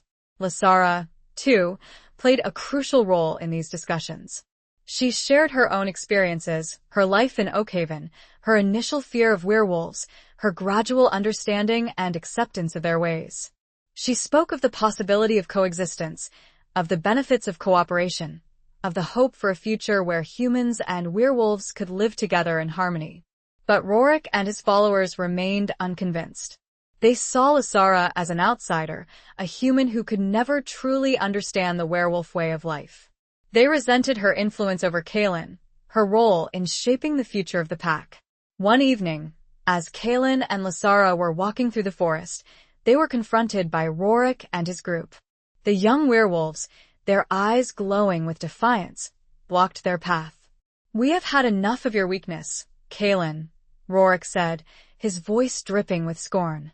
"We will not stand by and watch you betray our heritage, our traditions, our power." Kalen stood his ground, his expression calm but firm. "I am not betraying anything, Rorik," he said. "I am trying to build a better future, a future where we can live in peace, without fear, without violence." Rorik laughed, a harsh, mocking sound. "Peace?" he sneered. "Peace is for the weak. We are werewolves, Kalen. We are predators. We are meant to rule, not to cower." He turned to Lasara, his eyes filled with hatred. "And you," he said, "you are the reason for this weakness. You have poisoned Kalen's mind with your human sentimentality. You are a threat to our way of life." Lasara, despite her fear, met his gaze unflinchingly. "I am not a threat, Rorik," she said. "I am a bridge. A bridge between two worlds, a bridge to a better future." Rorik stepped closer, his voice a low growl. "There is no bridge, human," he said. "Only war. And we are ready to fight." He drew a hidden blade, its silver edge gleaming in the moonlight. The other young werewolves followed suit, drawing their own weapons, their intentions clear. Kalen, seeing the imminent danger, pushed Lasara behind him, shielding her with his body. He knew that he had to act, to defend himself, to protect Lasara, to prevent a civil war within the pack. "Rorik," he said, his voice filled with sadness and regret, "I do not want to fight you. But I will not allow you to harm Lasara or to destroy the future we are trying to build." He shifted into his wolf form, a magnificent creature of dark fur and golden eyes, his growl echoing through the forest. The other young werewolves, hesitant but emboldened by Rorik's defiance, followed suit, transforming into their wolf forms, their snarls filling the night air. The flames of rebellion had been ignited, and the clearing in the Elderwood was about to become a battleground, a testing ground for the future of the Hollowfang. A fight between brothers was about to begin, and the outcome would determine whether the path to peace would prevail, or if the cycle of violence would continue, consuming them all. Chapter 16. A Cage of Gilded Lies. The clash between Kaelin and Rorik's faction was swift and brutal. The clearing echoed with the snarls of wolves, the clash of teeth and claws, the cries of pain and rage. Kaelin, despite his superior strength and skill, was reluctant to inflict serious harm on his own pack members. He fought defensively, trying to subdue them without causing lasting injury, hoping to reason with them, to bring them back from the brink of rebellion. Lysara, watching the fight from behind a tree, her heart pounding in her chest, felt a surge of fear and desperation. She knew that she couldn't just stand there and watch. She had to do something to help Kaelin, to stop the violence, to prevent the pack from tearing itself apart. She remembered the lessons Lyra had taught her, the connection to the forest, the magic that flowed within her. She closed her eyes, focused her mind, and reached out to the energy of the Elderwood, drawing on its power. She felt a tingling sensation in her fingertips, a warmth spreading through her limbs. She opened her eyes and saw Rorik, his jaws locked on Kaelin's leg, drawing blood. Without thinking, she raised her hand, and a wave of energy erupted from her palm, striking Rorik with the force of a physical blow. Rorik, stunned by the unexpected attack, released his grip on Kaelin, staggering backward, his eyes wide with surprise and pain. The other young werewolves, seeing their leader falter, hesitated, their confidence shaken. Kaelin, taking advantage of the momentary pause, rose to his feet, his body bruised and bleeding, but his spirit unbroken. He roared, a sound that resonated with power and authority, silencing the other wolves. "Enough," he commanded, his voice echoing through the clearing. "This ends now." He looked at Rorik, his golden eyes filled with a mixture of disappointment and pity. "Rorik," he said, "I understand your anger, your frustration, your desire for a different future. But this is not the way.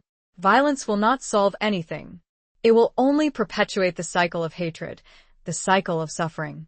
Rorik, still reeling from Lysara's attack, glared at Kaelin, his eyes filled with defiance. "You are weak, Kaelin," he spat. "You have been corrupted by the human. You have forgotten who we are." He turned to the other young werewolves, his voice rising in a desperate plea. "Join me," he cried. "Let us overthrow Kaelin and his human mate. Let us reclaim our rightful place as rulers of the forest." But the other young werewolves, shaken by the fight, by Lysara's display of power, by Kaelin's unwavering commitment to peace, hesitated. They looked at each other, their eyes filled with doubt and uncertainty. One by one, they began to back down, lowering their heads, their tails tucked between their legs. They had seen the futility of their rebellion, the strength of Kaelin's leadership, the power of Lysara's love and connection to the forest. Rorik, seeing his support crumble, stood alone, his eyes filled with a mixture of rage and despair. He knew that he had failed, that his dream of a werewolf-dominated world had been shattered. Kaelin approached him, his expression softening. "Rorik," he said, "it is not too late. You can still choose a different path. You can still rejoin the pack, embrace the future we are building together." Rorik shook his head, his eyes filled with tears. "No," he said. "I cannot. I have gone too far. I have betrayed my pack, my friends, my family. There is no place for me here." He turned and fled into the darkness of the forest, disappearing into the shadows, leaving behind the shattered remnants of his rebellion. The remaining young werewolves, ashamed and remorseful, approached Kaelin, begging for forgiveness. Kaelin, his heart filled with compassion, granted them his pardon. He knew that they had been misled, that they had been caught up in Rorik's reckless ambition. He welcomed them back into the pack, reminding them of the importance of unity, of loyalty, of forgiveness. The rebellion had been quelled, but the scars remained. The trust within the pack had been shaken, and the threat of future dissent still lingered. Kaelin and Lysara knew that they had to work even harder to heal the wounds, to rebuild the bonds of community, to solidify their vision for a peaceful future. They were not imprisoned by physical walls, but by the gilded lies of a would-be usurper. Now, freed from that cage, they could begin the true work of healing, of rebuilding, of forging a future where peace, not power, was the ultimate goal. Rorik's departure was a wound, but it was also a cleansing, a removal of a poison that had threatened to consume them all. Chapter 17. The Serpent's Kiss. The aftermath of Rorik's failed rebellion left a somber mood hanging over the Hallowfang. While the majority of the pack reaffirmed their loyalty to Kaelin and Lysara, the incident had exposed underlying tensions and the fragility of the newly forged peace. Kaelin, burdened by the weight of leadership and the constant threats to his people, began to withdraw, spending long hours alone in the forest, wrestling with his doubts and fears. Lysara, sensing his isolation, tried to reach out to him, to offer comfort and support, but he remained distant, his golden eyes clouded with a worry she couldn't penetrate. She understood his burden, the pressure he felt to protect his pack, to navigate the complex path towards peace, but she also knew that he couldn't do it alone. Meanwhile, Seraphina, still imprisoned within the Hallowfang, had not given up her quest for vengeance. She observed the werewolves, studied their routines, their weaknesses, their internal conflicts. She saw the lingering resentment among some of the younger members of the pack, the subtle signs of discontent, the vulnerability of Kaelin's leadership. She began to exploit these weaknesses, using her cunning and her manipulative skills to sow seeds of discord, to whisper doubts, to fan the flames of rebellion. She focused her attention on a young werewolf named Lycus, a follower of Rorik who had been spared banishment, but still harbored resentment towards Kaelin and Lysara. Lycus, feeling marginalized and overlooked, was susceptible to Seraphina's influence. She spoke to him through the bars of her cell, whispering promises of power, of revenge, of a return to the old ways, a time when werewolves ruled supreme. She offered him a chance to redeem himself, to become a hero in the eyes of his peers, to overthrow Kaelin and his human mate, to restore the Hallowfang to its former glory. Seraphina, like a serpent, offered a poisoned apple, a tempting promise of power wrapped in a deadly embrace. She instructed Lycus to steal the silver wolf's tooth necklace, the talisman that protected Lysara and amplified her connection to the forest. She knew that without the necklace, Lysara would be vulnerable, an easier target for her hunters, who were still lurking in the shadows, waiting for an opportunity to strike. One night, as Lysara slept, Lycus crept into her dwelling, his heart pounding in his chest, his mind filled with a mixture of fear and excitement. He approached her bedside, his hand reaching for the necklace, the silver gleaming in the moonlight. But as his fingers brushed against the wolf's tooth, Lysara stirred, her eyes fluttering open. She saw Lycus, his face contorted with a mixture of guilt and determination, his hand hovering over her necklace. "Lycus?" she whispered, her voice filled with confusion and alarm. What are you doing?" Lycus hesitated, his resolve wavering. He saw the trust in Lysara's eyes, the kindness, the vulnerability. He remembered the lessons she had taught them, the hope she had offered, the future she was trying to build. But Seraphina's words echoed in his mind, the promises of power, of revenge, of a return to glory. He hardened his heart, steeled his resolve, and snatched the necklace from Lysara's neck, breaking the silver chain. Lysara cried out, feeling a sudden loss of power, a disconnection from the forest, a vulnerability that chilled her to the bone. She struggled to rise, to defend herself, but Lycus, fueled by fear and desperation, fled the dwelling, disappearing into the night. Kaelin, awakened by Lysara's cry, rushed to her side, his eyes filled with concern. He saw the broken chain, the missing necklace, the fear in Lysara's eyes. "What happened?" he demanded, his voice filled with urgency. "Lycus," Lysara whispered, her voice trembling. He stole the necklace. Kalen's face hardened, his golden eyes blazing with fury. He knew the significance of the necklace, the protection it offered Lasara, the power it amplified. He knew that without it, she was vulnerable, a target for Seraphina and her hunters. He roared, a sound that echoed through the forest, summoning the pack, alerting them to the danger. The serpent's kiss had been delivered, and the venom of betrayal had once again poisoned the hollow fang. The hunt was on, not just for a stolen talisman, but for the soul of a young werewolf, and perhaps the soul of the pack itself. Chapter 18. Beyond the Veil of Fear. The theft of the necklace sent a wave of panic and anger through the hollow fang. Kalen, fueled by a mixture of fury and fear for Lasara's safety, immediately organized a search party. He divided the pack into groups, assigning them different sections of the forest, ordering them to find Lycus and retrieve the necklace at all costs. Lasara, despite her weakened state and the loss of her connection to the forest's magic, insisted on joining the search. She knew that she was vulnerable without the necklace, but she refused to cower in fear. She had to find Lycus, to understand his betrayal, to retrieve the talisman that was not just a symbol of protection, but a link to her grandmother, to her heritage, to her power. Kalen, though reluctant to expose her to danger, understood her determination. He assigned 2 of his most trusted wolves, Lyra and a strong, silent warrior named Torin, to protect her, to stay by her side at all times. The search was long and arduous. The forest, usually a source of comfort and strength for Lasara, felt alien and threatening without the connection provided by the necklace. She felt exposed, vulnerable, her senses dulled, her magic weakened. As they searched, Lasara tried to understand Lycus's motives. She remembered his face, his eyes filled with a mixture of guilt and determination. She knew that he had been influenced by Seraphina, seduced by her promises of power and revenge. But she also believed that there was still good in him, a spark of loyalty, a remnant of the werewolf he once was.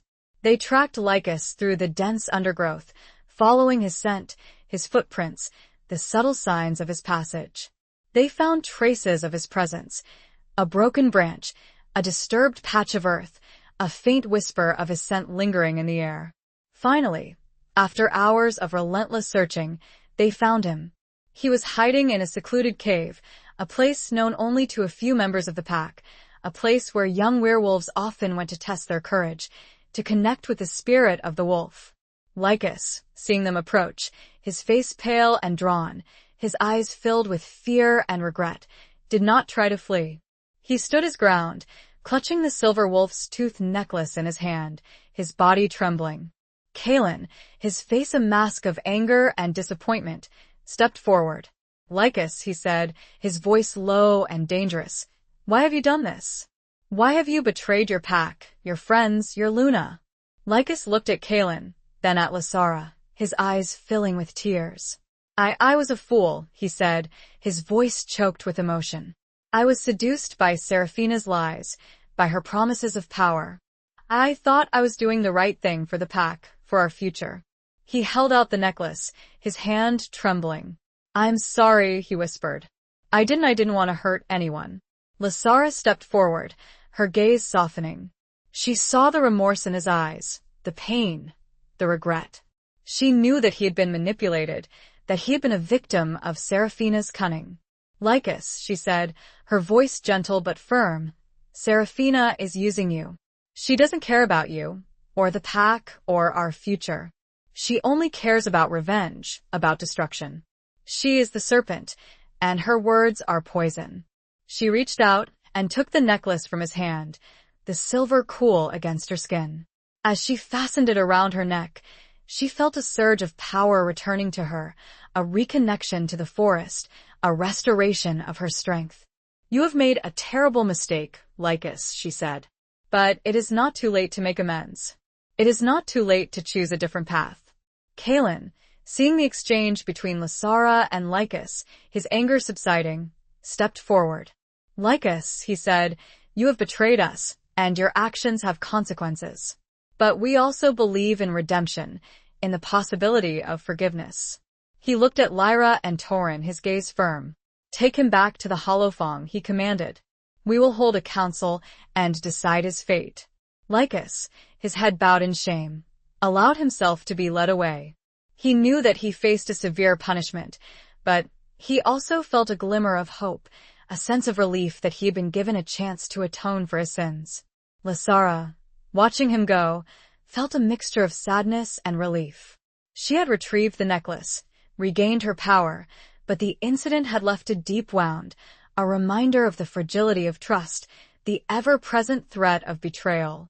As they returned to the Holofong, walking through the moonlit forest, Lysara leaned against Kaelin, drawing strength from his presence, his love, his unwavering commitment to peace.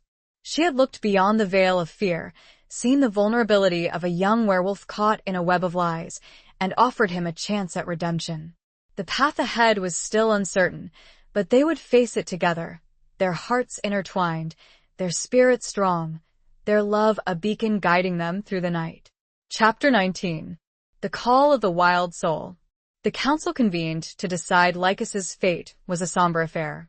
The entire Holofong gathered in the main hall, their faces grave, their golden eyes reflecting the flickering light of the torches. The air was thick with tension, with the weight of betrayal, with the uncertainty of the future. Lycus, standing before the council, his hands bound, his head bowed, awaited his judgment. He knew that he had committed a grave offense, that he had endangered Lysara, that he had threatened the fragile peace they were trying to build. He was prepared to accept whatever punishment the council deemed fit, even if it meant banishment or worse. Kaelin, standing before the assembled pack, his expression stern but compassionate, addressed the council. He recounted the events of the past few days, Lycus's theft of the necklace, his capture, his confession, his remorse. He emphasized the severity of Lycus's actions, but also the influence of Seraphina, the manipulation, the lies, the poisoned promises. "We must decide," Kaelin said, his voice resonating through the hall, "what is to be done with Lycus. We must balance justice with mercy, punishment with redemption. We must consider not only his actions, but also his motives, his remorse, his potential for change." He turned to Lysara, his golden eyes seeking her input, her wisdom, her compassion. "Lysara," he said, "you are the one who was most directly affected by Lycus's betrayal. You were the one who was put in danger. What is your judgment?" Lysara stepped forward, her gaze sweeping over the assembled pack, then settling on Lycus. She saw the fear in his eyes, the shame, the regret, but she also saw a glimmer of hope, a flicker of the werewolf he once was, the loyal member of the pack who had been seduced by darkness. "I believe in second chances," Lysara said, her voice clear and firm. "I believe in the possibility of redemption, in the power of forgiveness. Lycus made a terrible mistake, a mistake that could have had dire consequences. But he has also shown remorse, he has confessed his sins, he has returned the necklace." She paused, letting her words sink in. The council members listened intently, their faces reflecting a mixture of opinions, of doubts, of hopes. "I do not believe that banishment is the answer," Lysara continued. "To cast him out, to leave him to the mercy of the forest, or worse, to the clutches of Seraphina, would be to condemn him to a life of darkness, of despair. It would be to abandon the principles we are trying to uphold, the values we are trying to instill in our pack." She looked directly at Lycus, her eyes filled with a mixture of compassion and challenge. "I propose a different punishment," she said. "A punishment that will allow him to atone for his sins, to prove his loyalty, to earn back the trust he has broken." She outlined her proposal. Lycus would be stripped of his rank, demoted to the lowest position within the pack. He would be assigned the most menial tasks, the most difficult chores. He would be closely monitored, his every move scrutinized. He would be given a chance to prove himself, to demonstrate his remorse, to earn his way back into the good graces of the pack. But there was more. Lysara, understanding the deep connection between a werewolf and the forest, proposed a final, crucial element to Lycus's redemption. He must also undergo a spiritual cleansing, Lysara declared. A journey into the heart of the Elderwood, alone, unarmed, to confront his inner demons, to reconnect with the spirit of the wolf, to rediscover his true self. This was a dangerous, challenging undertaking, a trial that would test his strength, his courage, his resilience. It was a journey from which he might not return. The council members murmured their agreement, recognizing the wisdom and the justice of Lysara's proposal. Kalen, his heart filled with pride and love for his Luna, nodded his assent. So be it, he declared. Lycus, you will undergo the punishment as outlined by Lysara. You will have a chance to redeem yourself, to prove your loyalty, to earn back your place within the pack.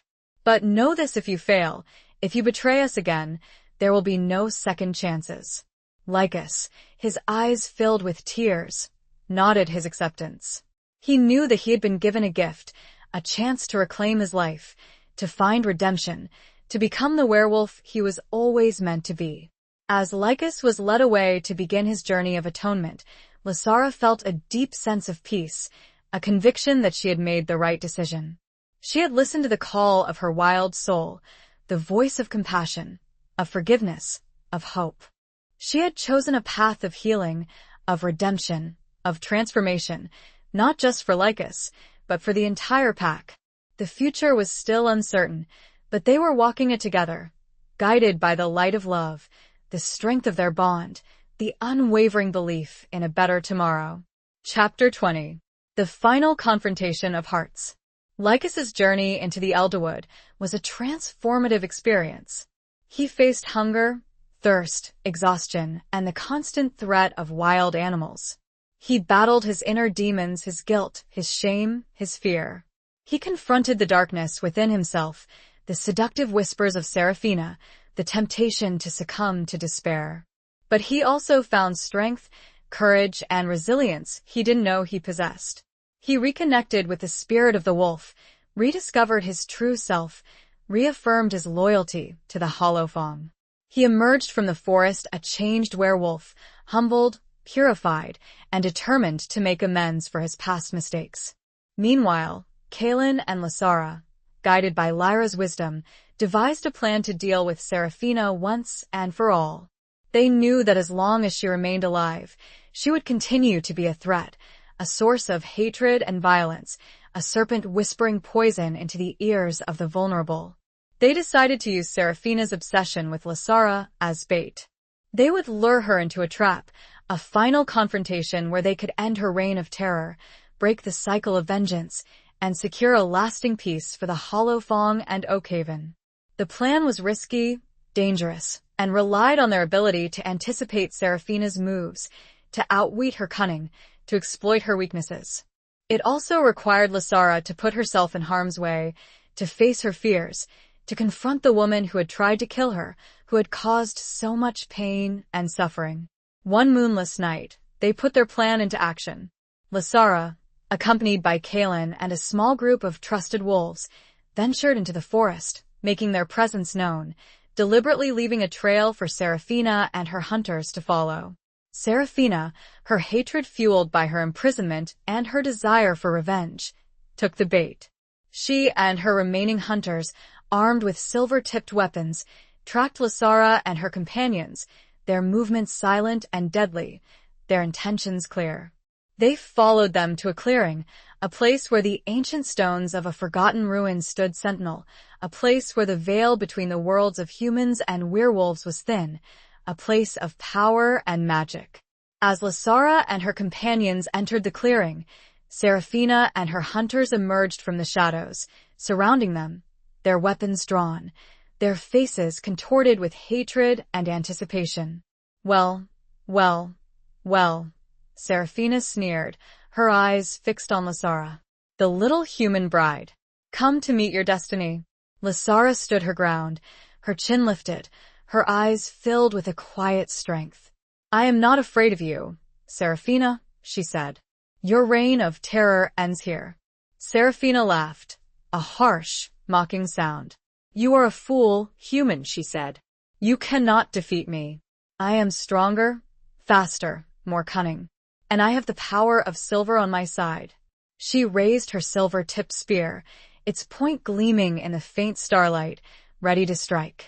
But before she could move, Kalen stepped forward, shifting into his wolf form, a magnificent creature of dark fur and golden eyes, his growl echoing through the clearing. He positioned himself between Lysara and Seraphina, shielding her with his body, his eyes blazing with fury. The other wolves followed suit, transforming into their wolf forms, their snarls filling the night air. They formed a protective circle around Lysara, their bodies tense, their senses alert, ready to defend their Luna, their pack, their future. The final confrontation had begun. Seraphina, undeterred, ordered her hunters to attack. The clearing erupted in a frenzy of violence, the clash of steel against claws, the snarls of wolves, the shouts of men, the cries of pain and rage. Kalen fought with the ferocity of a cornered beast, his movements swift and deadly. He tore through the hunters, his claws and teeth ripping flesh, his growl a terrifying sound. Lysara, drawing on the power of the forest, channeled her magic, summoning gusts of wind to knock her opponents off their feet, creating walls of thorns to block their advance. She fought with a courage and a determination she had never known she possessed, fueled by her love for Kalen, her loyalty to the pack, her commitment to peace. As the battle raged, Lysara saw Seraphina heading straight for her, her silver-tipped spear raised, her eyes filled with hatred. She knew that this was the moment, the final confrontation, the ultimate test of her strength, her courage, her will. She closed her eyes for a moment. She connected to Kalen and felt his heartbeat intertwined with hers in that binding, perfect moment. She stood ready. As Seraphina lunged, Lysara sidestepped the blow, the spear narrowly missing her. She raised her hand, and a wave of energy erupted from her palm, striking Seraphina with the force of a physical blow. Seraphina, stunned by the unexpected power, staggered backward, her eyes wide with disbelief. Lysara pressed her advantage, channeling more energy, focusing her will, unleashing a torrent of magic that overwhelmed Seraphina, throwing her to the ground, disarming her, rendering her helpless. The remaining hunters, seeing their leader defeated, lost their nerve and fled into the forest, disappearing into the shadows. Lysara stood over Seraphina, her body trembling with exhaustion, her heart pounding in her chest. She had won. She had defeated her enemy, protected her love, secured the future of the Hollow Fang. But as she looked at Seraphina, lying defeated on the ground, she felt not triumph, but sadness. She saw the hatred in Seraphina's eyes, the pain, the loss, the desperation. She saw a woman consumed by vengeance, a woman who had lost her way, a woman who had become a victim of her own hatred. She knew that killing her wouldn't be the answer. "It is over, Seraphina."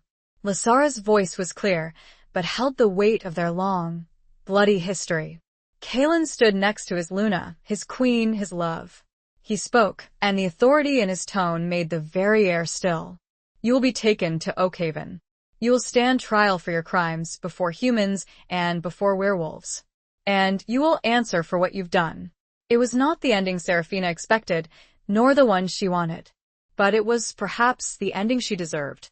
The final confrontation had been one of hearts, of choices, of destinies. And in the end, love, compassion, and the unwavering belief in a better future had triumphed over hatred, vengeance, and the darkness of the past. The cycle was broken, not with death, but with a hope for justice, and perhaps, one day, even peace. Epilogue. The years that followed the final confrontation with Seraphina were a time of healing, rebuilding, and transformation for both the Hollow Fang and Oakhaven. The trial of Seraphina, held in the Oakhaven town square, was a landmark event, a symbol of the new era of cooperation and understanding between humans and werewolves. Seraphina, stripped of her power, her hatred exposed, her lies revealed, was found guilty of her crimes and sentenced to a long imprisonment. Her hunters, scattered and demoralized, disbanded, their thread extinguished. The peace between the Hollow Fang and Oakhaven, forged in the crucible of conflict and cemented by the bond between Kaelin and Lysara, held firm. The two communities, once separated by fear and mistrust, began to interact, to trade, to share their cultures, to learn from each other. The children of Oakhaven, no longer frightened by tales of monstrous werewolves, played with the pups of the Hollowfang, their laughter echoing through the forest, a testament to the new era of harmony and understanding. Kaelin and Lysara, their love deepened by their shared experiences, their bond strengthened by their unwavering commitment to peace, ruled the Hollowfang with wisdom, compassion, and courage. They became symbols of hope, of reconciliation, of the power of love to overcome hatred. Lycus, having completed his journey of atonement, returned to the pack a changed werewolf. He had confronted his inner demons, rediscovered his loyalty, earned back the trust of his peers. He became a valuable member of the community, a living example of the power of redemption, a testament to the transformative potential of forgiveness. Lysara, embracing her role as Luna, continued to develop her magical abilities, learning to harness the power of the forest, to heal, to protect, to guide. She became a bridge between two worlds, a voice for peace, a champion of understanding. She and Kaelin, though they never had children of their own, nurtured the pups of the pack, instilling in them the values of loyalty, compassion, and respect for all living beings. They watched them grow, saw them shift for the first time, celebrated their achievements, guided them through their challenges. One crisp autumn evening, many years after the final confrontation, Lysara and Kaelin, their hair now streaked with silver, their bodies bearing the marks of time and battles fought, stood hand in hand on the balcony of their dwelling, looking out over the moonlit forest. The air was filled with the scent of pine and wood smoke, the familiar sounds of the night, the distant howl of a wolf, a song of peace, of belonging, of home. Lysara leaned her head against Kaelin's shoulder, feeling the warmth of his body, the steady beat of his heart, the unwavering strength of his love. "We did it, Kaelin," she whispered, her voice filled with emotion. "We built a better future." Kaelin smiled, his golden eyes reflecting the moonlight, his gaze filled with a love that had endured the test of time, a love that had conquered all.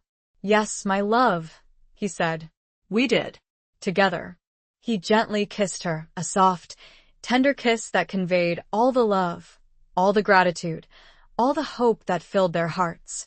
They had faced darkness, battled demons, overcome betrayal, and emerged victorious, their love a beacon guiding them through the night. And as they stood there, bathed in the silvery light of the moon, surrounded by the whispering trees of the Elderwood, they knew that their journey, though long and arduous, had been worth it. They had found their destiny, their purpose, their home, in each other's arms, in the heart of the Hollowfang, in the embrace of the wild soul. Their love story, a testament to the power of forgiveness, the strength of unity, and the enduring hope for a better world, would be whispered through the trees for generations to come. The peace they had forged, hard-won and precious, would endure, a legacy of love for all who followed. The end.